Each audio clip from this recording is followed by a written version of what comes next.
ही stand लेना पड़ेगा। यहाँ पर क्लास ड्राइवर को दिखाया जाता है जो कि उसको बोलती कि क्या प्रॉब्लम है तुम्हें? कुछ हुआ है क्या? फिर वो शिजुको को पूछने लगता है कि तुमने देखा है क्या शिजुको को?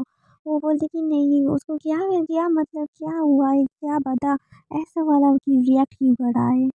और वो हारुको बोलती कि तुम्हें उसको ढूँढने की कोई भी ज़रूरत नहीं है। वो बोलती है कि उसको खुद को सँभालना आता है और वो बोलते हैं कि तुम्हें उसको कैसे वाला पसंद करती हो और ये सोचते हैं कि ये लड़की क्या पागल है, इसको जो बुरा लगेगा वही क्यों मुझसे पूछ रहा है।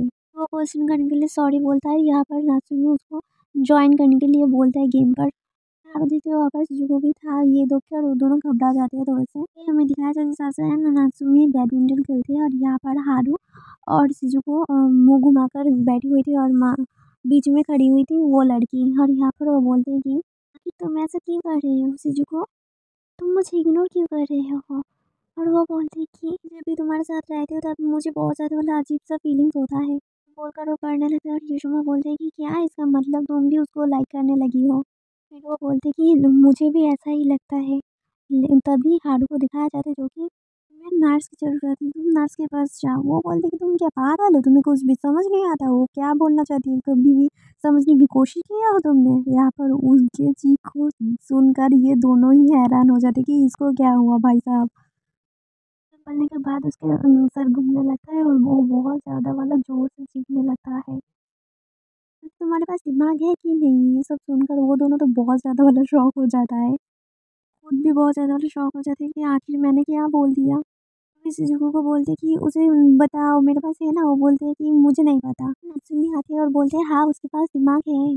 वो उससे वहाँ से भाग जाती है। फिर नात्सुमी हारुको उसके पीछे जाने बोलता है। यहाँ पर दिखाया जाए तो वो एक पेड़ की तरफ जा रहे थे। वो पकड़ कर सोच रहे थे आखिर मैंने क्या बोल दिया? वो फिर तभी उसके पास हारू आ जाते हैं और बोलने लगता है कि बस स्मार्ट तो नहीं है बट तुम्हें दूसरों के लिए कुछ भी अचीव करने के लिए कोई भी ज़रूरत नहीं है। तुम्हें तो चाहिए, तुम्हें बस वो हासिल करनी है। हारू की बातें सुन के युषुमा बहुत ज़्यादा मतलब खुश आ जाती है। यहाँ पर दिखाया जाता है नेक्स्ट सीन पर शिजुको के पास को, जहाँ पर शिजुको अकेले रह रहा था और उसको अकेले रहते-रहते यहाँ पर बहुत ज़्यादा वाला लोनलीनेस फ़ील होता था और वहाँ से ही उसको बिहेवियर वैसा हो गया था कि उसको कुछ कुछ भी फ़र्क नहीं पड़ता था और उसके मम्मी-पापा भी उसको टाइम नहीं देते थे। तब सिर्फ़ वो पढ़ाई करती थी और पढ़ाई से ही वो उसको फुलफ़िल कर होने का एहसास होती थी, इसलिए वो बहुत ज़्यादा वाला पढ़ाई करती थी। जब भी वो उसको बोर लगते थे जो भी थे, उसको सिर्फ़ पढ़ाई करना था। तभी एक फेस्टिवल के सीन पर दिखाया जाता है कि शिजुको की माँ उसको कॉल करके बोलती कि मैं नहीं आ पाऊँगी और उसके फादर बोलते कि तुम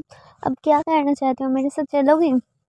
वो बोलते कि नहीं, मुझे मेरा ब्रदर को भी सँभालना होता है, वो तो सो गए हैं तो फिर मैं अब अच्छे से पढ़ाई कर सकती हूँ, मैं अब पढ़ाई करूँगी। उसको दिखाया जाता है जो कि क्वेश्चन सॉल्व करने से ही उसको खुशी मिलती थी, इसलिए वो सिर्फ़ पढ़ाई में खुशी ढूँढने लगी और खुश भी हो जाती थी।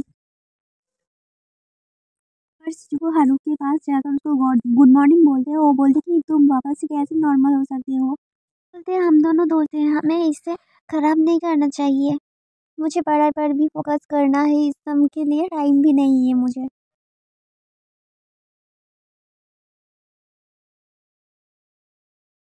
हारू शिजुको को रोकता है और शिजुको पीछे मुड़कर स्माइल करके चले जाते हैं। हारू को उस लड़की की बातें समझ आती है कि वो किस तरह से उसको लाइक करते हैं, एज़ अ रोमांटिक वे या फिर क्या क्या था, और वो शर्माने लगती है और उसकी ब्लश की वजह से उसके फेस बहुत ज़्यादा मतलब रेड हो गए थे। वो छुपाकर उससे चले जाते हैं वहाँ पर एक पॉट को दिखाया जो कि खाली थे। उसके बाद सीन शिफ्ट होता है और दिखाया जाता है जो कि आया नात्सुमी हारू के घर पे चले आते हैं।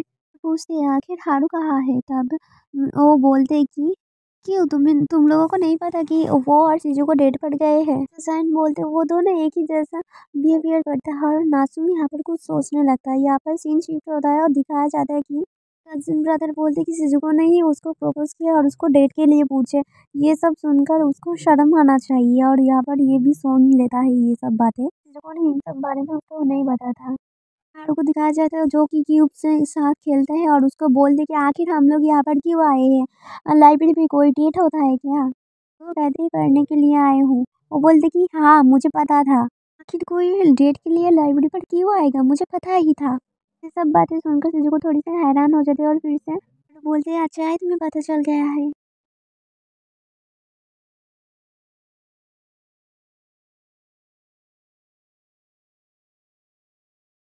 पर हारुकी घर पर सीन दिखाया जाता है जो कि नाज़ुमी बहुत ज़्यादा ये सोच रहा था इन सब बारे में बहुत ज़्यादा वाला चुपचाप थी और यहाँ पर उसके कज़िन ब्रदर उसको पूछ लेते हैं। कहता है शिज़ुको कभी भी दूसरों के साथ कोई भी कुछ शेयर भी नहीं करता है और सजेशन भी नहीं लेता है।